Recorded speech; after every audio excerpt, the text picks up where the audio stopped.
지난 시간부터 우리는 로마서 12장을 통해서 교리에 입각한 그리스도인의 생활면에 대해서 생각을 하고 있습니다.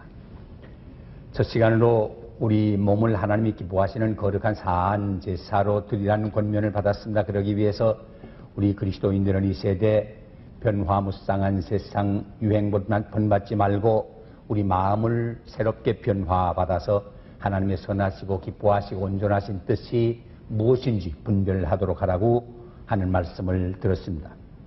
예배당에 나와 예배 드리는 시간만이 우리의 예배가 아니라 사실은 우리의 전 생활이 예배로 드려지는 것이 될 때 참 그리스도인의 생활, 하나님이 기뻐하시고 세상 사람들에게 덕을 끼치는 삶이 될 것입니다. 오늘은 우리 그리스도인은 주 안에서 하나가 되었다 하는 사실과 그리스도는 머리요, 교회는 몸이요, 또 우리는 그 지체라는 사실을 말씀하고 있습니다. 사도 바울은 즐겨 사용한 개념 중에 하나가 교회를 하나의 몸으로 생각을 하고 있습니다.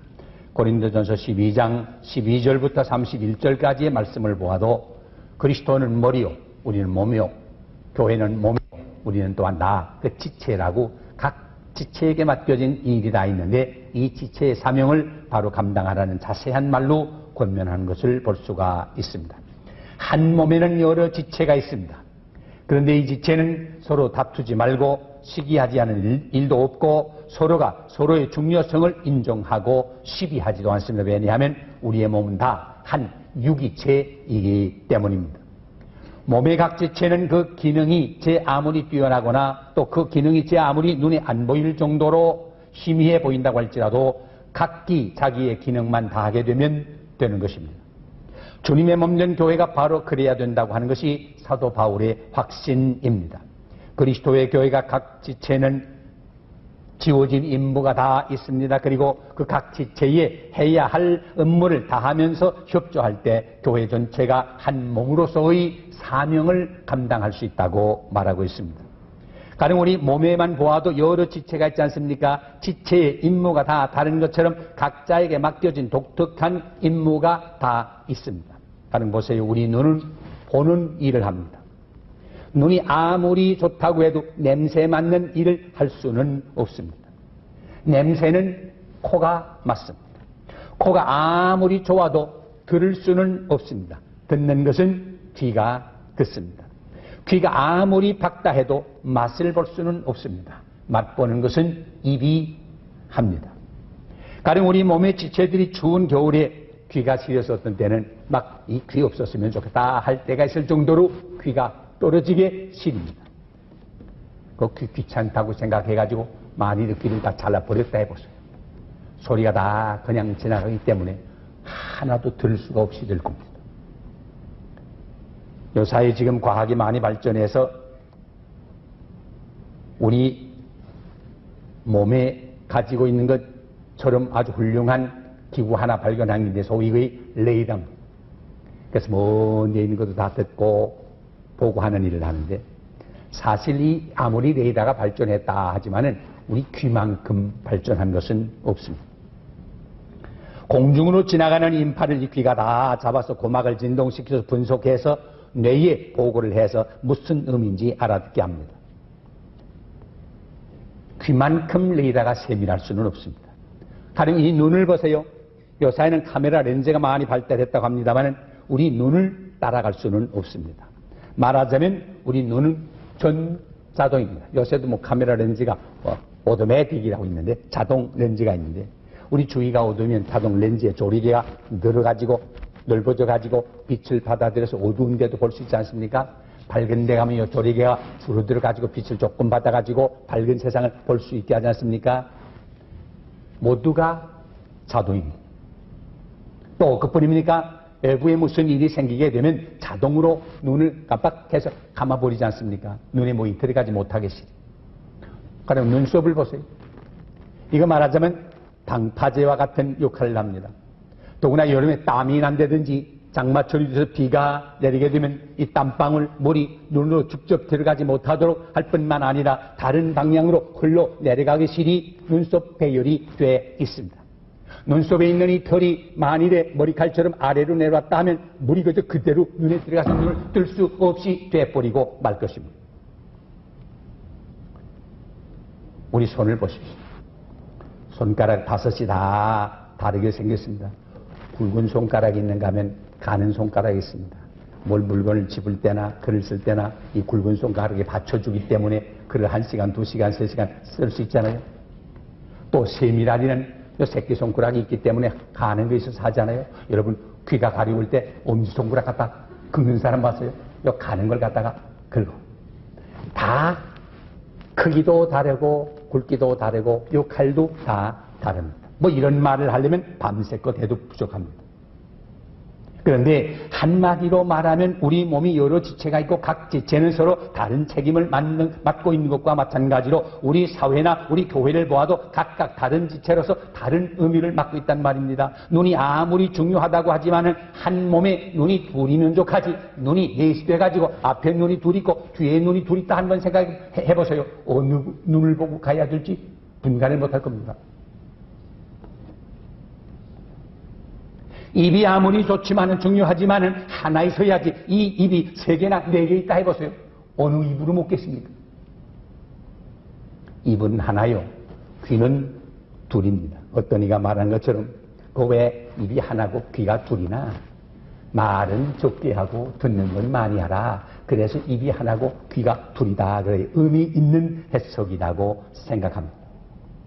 그런데 하나님은 이 모든 걸 미리 아시고 자동으로 우리 눈도 만드시고 모든 기구를 만들어 주셨습니다. 그래서 오늘 말씀 3절에 보세요. 내게 주신 은혜로 말미암아 너희 중 각 사람에게 말하노니 각 사람이 각자가 생각할 그 이상의 생각을 범지 말고 오직 하나님께서 우리에게 나눠주신 믿음의 분량대로 지혜롭게 생각하라 그랬습니다. 각 사람에게 하나님께서 나눠주신 믿음의 분량이 있습니다. 혹은 5달란트 혹은 2달란트 혹은 1달란트의 분량과도 같습니다. 우리가 사회에서나 교회 생활에서 잘못되기 쉬운 것은 자기가 받은 은사를 과대시하고 남이 받은 은사를 무시하는 이래서 오는 신앙적인 교만이 우리로 하여금 분열을 일으키게 되고 문제를 일으키게 되는 것입니다. 그러므로 각자가 자기의 본분을 지키는 겸손의 미덕이 필요합니다. 그런 포드라는 분이 이런 말을 했어요. 겸손은 하나님께 대한 복종의 즉각적인 효능이다 라는 말을 했습니다. 어거스틴도 그랬습니다. 그리스도인의 생활에서 첫째로 중요한 게 뭐냐? 겸손이다. 둘째로 중요한 게 뭐냐? 겸손이다. 셋째로 중요한 게 뭐냐? 겸손이다 그랬습니다. 겸손은 자기의 분량 이상의 생각을 품는 교만이 아닙니다. 따라서 무의미하게 자기 열등감도 가지는 것이 아닙니다. 오직 자기가 받은 분량 그대로를 깨닫고 자기 위치를 지키는 것, 그게 바로 겸손입니다. 그러기 위해서는 먼저 자기 자신을 알아야 합니다. 헬라의 성년이었던 소크라테스의 유명한 말을 우리가 알지요. 너 자신을 알라. 요새 말로 말하면 주제 파악을 하라 그 말이에요. 왜 사람들이 잘못됩니까? 주제 파악을 하지 못해서 그럽니다. 이 세상에서 우리가 무엇을 할 수 있고 무엇을 할 수 없는지를 알기 전에는 그렇게 그 일을 할 수가 없습니다. 기만이 아니고 고비가 아니라 자기 자신의 능력을 정직하게 평가하는 것은 생애 유익을 위해서 첫째로 도움이 되는 요소라고 생각합니다. 그리고 우리 자신을 그대로 받아들여야만 합니다. 다시 말하면 하나님이 우리에게 주신 은사가 있는데 그 은사를 땅에 묻어두지 말고 활용하라 하는 그 말입니다.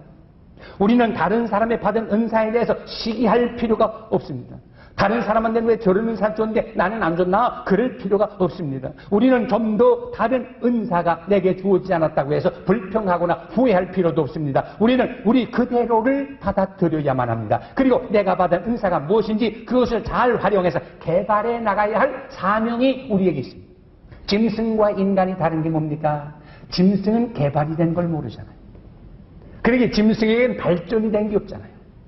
까치가 집을 짓는 거 50년 전 집 짓는 거나 요새 짓는 집이나 20세기에 짓던 집이나 21세기에 짓던 집이나 똑같이 무슨 발전이 없습니다. 그러나 사람들 보세요. 집 짓는 게 얼마나 달라집니까? 해마다 달라집니다. 그러게 나중 짓는 집이 더 좋습니다.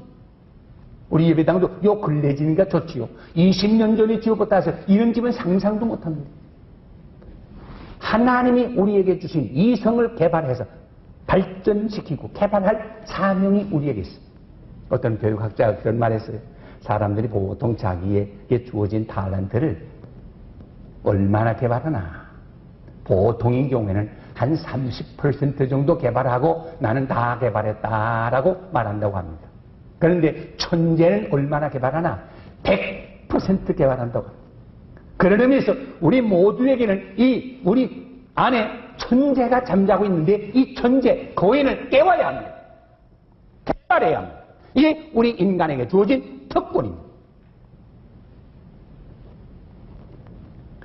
그러기에 베드로전서 4장에 보면 너희는 맡은 은사대로 하나님의 각양 은혜를 맡은 선한 종지기같이 서로 봉사하라 그랬습니다. 그것이 다른 사람 볼 때는 별로 눈에 띄지 않는 것이 될 수도 있습니다. 그러나 내가 맡은 은사를 가지고 세워진 자리에서 충성을 다해서 개발해 나갈 때 똑같은 칭찬과 상급이 있단 말입니다. 많고 적응이 문제가 아닙니다. 예수님이 마태복음 25장에서 주신 비유대로 5달란트 받은 사람이 5달란트를 남겼을 때나 2달란트 받은 사람이 2달란트를 남겼을 때나 그 칭찬과 상급이 똑같습니다. 하나님 앞에는 양이 아니라 비중으로 심판하시기 때문입니다. 훌륭한 군인, 장군이 되어야만 국토를 방위합니까? 1등병도 국토를 방위하는 데는 꼭 같습니다. 어제 오후에 우리 용인에 지금 건축 중에 있는 우리 기도동산을 다녀왔습니다. 지난 주간에 갔을 때도 아주 다르게와는 다르게 아주 여름 기운이 짙어지고 길가에 나무들이 얼마나 아름답게 자라나는지 모릅니다. 우리 기도동산 이제 앞으로 문을 언제나 열어놓을 테니까 시간 되신 대로 많이 가셔서 기도를 하시고 은혜를 받으시고 응답 받으시기를 바랍니다. 이렇게 예배당에 나와서 기도하는 것도 은혜가 되지만은 기도동산에 가시게 되면 그 분위기는 기도하는데 얼마나 좋은지 모릅니다. 얼마나 은혜가 되는지 모릅니다. 며칠 전인데 기도동산이 아직 다 되진 않았습니다만 그 위치도 알고 기도 좀 하시려고 아마 그 가셨던 권사님 계시는 것 같아요. 그래 그 권사님 말씀 목사님 제가 그 산에 올라가서 4시간 동안을 기도하면서 자연을 통해서 많은 은혜를 받았어요. 그래서 무슨 은혜를 받으셨어요? 그랬더니 목사님 산속에 깊이 들어가 기도하는데 거기는 사람도 별로 다니는 흔적이 안 보이는데 꽃이 얼마나 아름답게 도라지 꽃이 피었는지 몰라요. 그 꽃은 누가 봐주지 않는데 그 자리에서 아름답게 피고 있더라고요. 저는 그 말씀의 은혜를 받았습니다. 사실 그렇습니다. 이 세상의 사람들은 자기가 원하는 자리에 꼭 있어야 꽃을 피우겠다고 하는 분들이 얼마나 많은지 몰라요. 그런데 꽃은 어디에 있든지 그저 자기 있는 위치에서 자기 사명으로 꽃을 피워요. 그렇게 생각하게 되면 그런 식물보다도 우리가 못하다는 거예요. 꼭 내 마음에 드는 위치에 있어야 꽃을 피우겠다고 하는 건 다른 거 아니에요. 어떤 위치에 있는 게 중요한 거 아니에요. 지난주에도 말씀드렸습니다만 우리가 잘 아는 대로 요셉은 종살이 하면서도 거기서 꽃을 피웠어요. 감옥에 들어가 있으면서도 죄수의 몸으로 거기서 꽃을 피웠어요. 그래서 결국은 애굽의 총리가 되지 않았어요. 그런 기량이 있는 사람 아니에요. 그런 능력이 있는 사람 아니에요. 만일에 요셉이 나는 총리 되기 전에는 아무것도 아니에요. 아마 그래서 그건 총리 되지 못했을 겁니다. 있는 그 자리에서 자기가 충성을 다하고 자기에게 주신 은사를 개발했더니 하나님이 그를 높이 들어주신 것을 우리는 볼 수가 있습니다. 사도 바울은 여기서 자신을 받아들여야 할 뿐더러 자기가 하는 일이 다른 사람에게 알려지지 않고 보이지 않는 것이라고 할지라도 찬사가 없고 탁월하지 못하다고 하더라도 맡은 일을 바로 감당하는 것이 하나님의 자녀된 우리들의 할 일이라고 말씀하고 있습니다. 이거 얼마나 중요한지 모릅니다. 자기의 맡은 분량대로 봉사하는 것 꼭 필요합니다. 더구나 사람이 어떤 재능을 가졌든지 그것이 하나님께로부터 왔다 하는 사실을 기억하셔야 합니다. 4절 5절 말씀을 보세요. 우리가 한 몸에 많은 지체를 가졌으나 모든 지체가 같은 직분을 가진 것이 아니니 이와 같이 우리 많은 사람이 그리스도 예수 안에서 한 몸이 되어 서로 지체가 되었느니라 라고 말씀했습니다. 하나님은 이 세상도 이렇게 아름답게 만드셨습니다. 봄철에 피는 꽃도 한 가지 뿌리라면 얼마나 단조롭겠습니까? 여러 종류의 꽃이 피니까 보기가 좋지 않습니까? 여러 가지 종류의 꽃, 여러 가지 색깔의 꽃이 아름답게 핍니다. 꽃만 보아도 지루할 겁니다. 그래서 푸른 잎이 우리의 마음을 시원하게 해줍니다. 그래서 아름답지 않습니까? 파란데 빨간 꽃이 피어야지. 빨간데 빨간 꽃이 피면 이쁘겠어요? 그래서 여름철을 뭐라 그래요? 녹음방초 승화시라고 해요. 녹음이 우거지고 꽃을 이길 정도로 아름답습니다. 우리 갈보리 교회 오신 분마다 한 분씩은 처음 오는 분은 입이 쫙 벌어지는, 야, 이렇게 좋은 데도 있나? 왜 그래요? 산이 사방으로 퍽 둘러싸여 있으니까 얼마나 시원하고 얼마나 좋습니까? 교회가 그렇습니다. 꽃 같은 사람들만 모였으면 재미가 없을 거예요. 생김새도 다 다르지만은 한 분도 여기 같이 생긴 분 없잖아요. 만일에 똑같이 생겼다면 이거 큰 혼란이 일어날 거예요.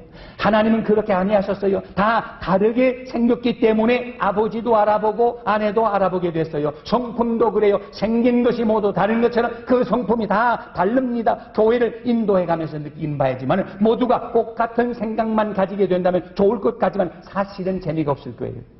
어떤 목사님은요, 교회를 인도해 가면서 나와 반대되는 생각을 가지고 있는 사람은 아예 우리 교회에 나오지 마시오.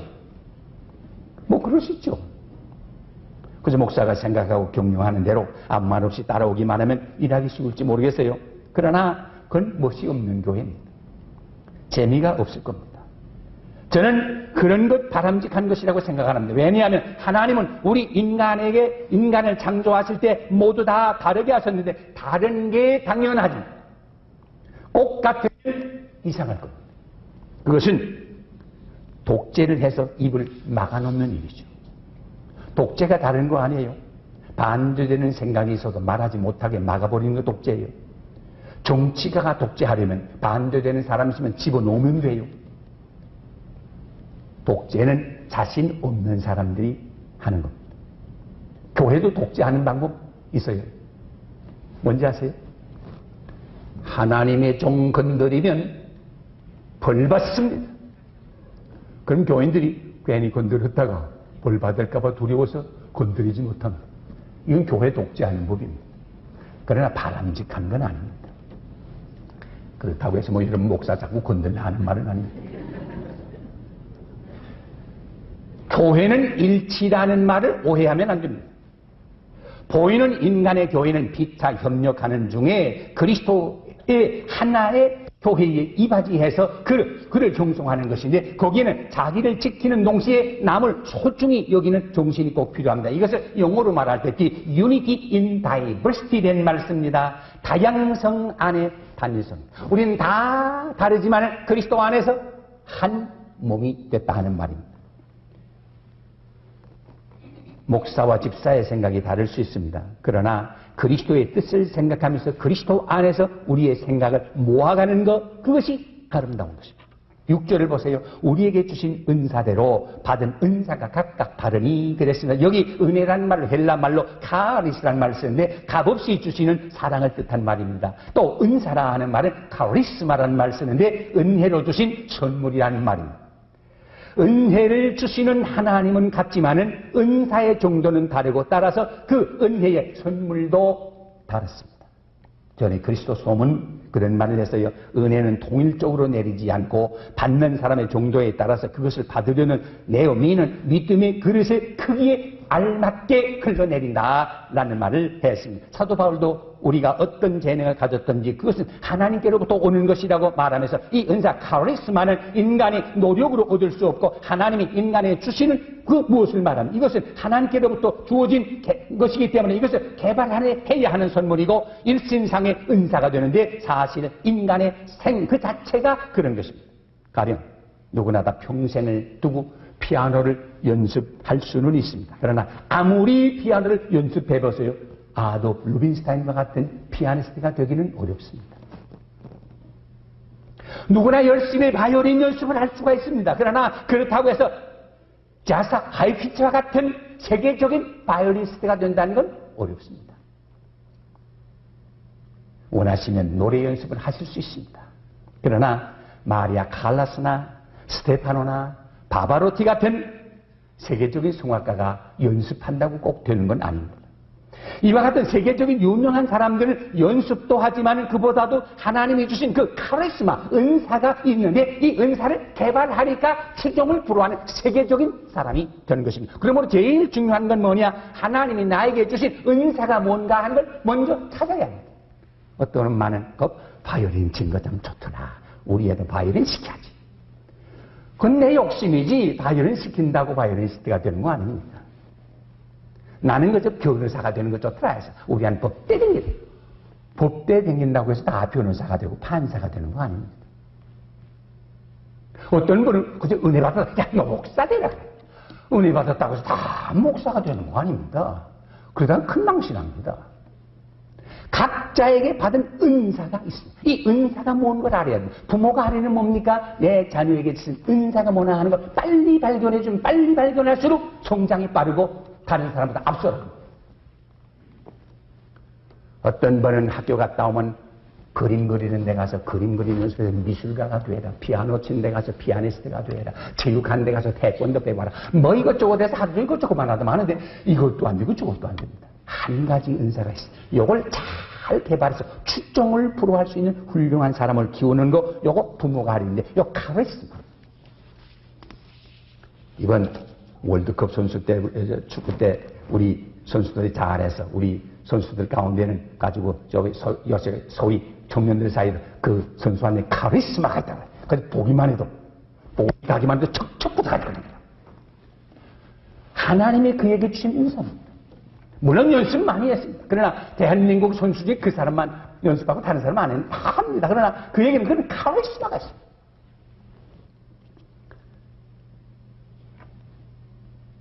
어떤 사람은 평생 고생을 해도 자기의 사상을 종이 위에 생생하게 조리 있게 펴놓지를 못합니다. 그러나 어떤 사람은 공부 별로 한 것도 없어도 가령 소설가의 소설을 읽어보면 어떻게 이런 아이디어가 나왔을까?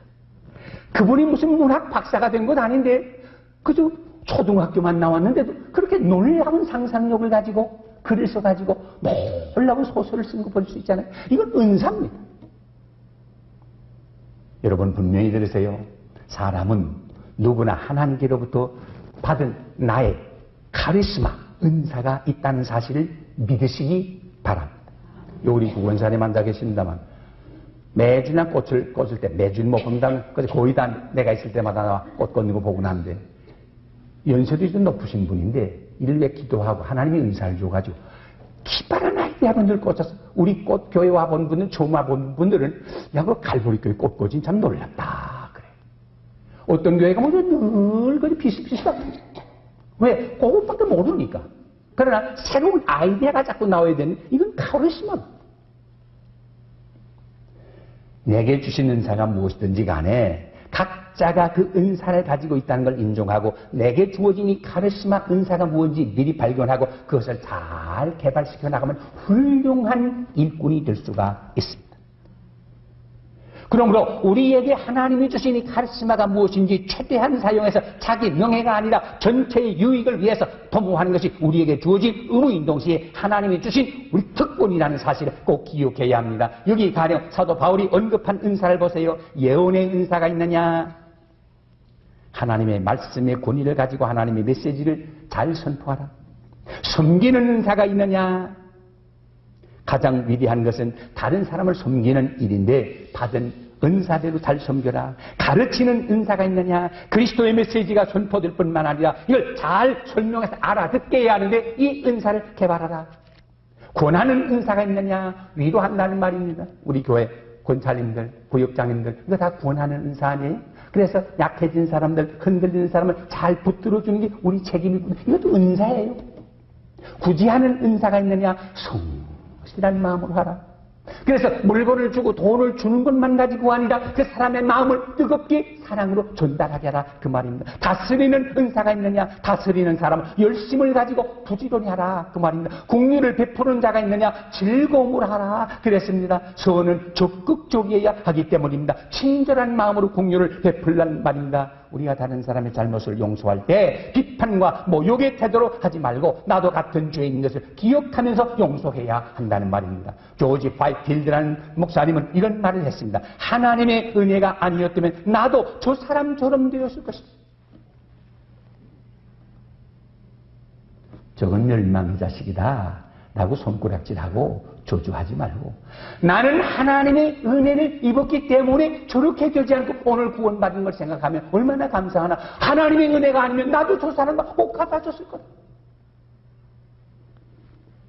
그리고 우리 찬송가 가운데도 나 같은 죄인 사대신 하나님의 은혜 놀라와, 그런 말 있잖아요. 내가 하나님의 자녀가 되었다는 것 자체가 하나님의 은혜요. 이 얼마나 감사한 일입니까? 남을 흉보고 남을 저주하고 남을 배우기 전에 나 자신이 구원받은 사실에 대한 감사와 감격이 우리에게 있어야 되고, 이 감사와 감격을 무엇으로 보답할까 하는 이런 뜨거운 마음이 우리에게 있어야 될 것입니다. 사랑하는 여러분, 우리의 맡은 일이 무엇입니까? 받은 은사가 무엇입니까? 내가 맡은 일, 내가 바로 감당함으로 금년 1년 우리 모두 힘차게 일어나 앞을 향하여 나아갑시다. 지체의 사명 다하지 못한 것 있으면 우리는 회개해야 합니다. 우리는 주 안에서 다 형제 자매가 되었습니다. 서로 존중하기를 먼저 하고 모든 사람을 내 몸같이 환난 근심을 위로하고 진심으로 주 안에서 서로 사랑하는 주 안에 한 지체가 된 우리 모두 되시기를 주의 이름으로 축원합니다.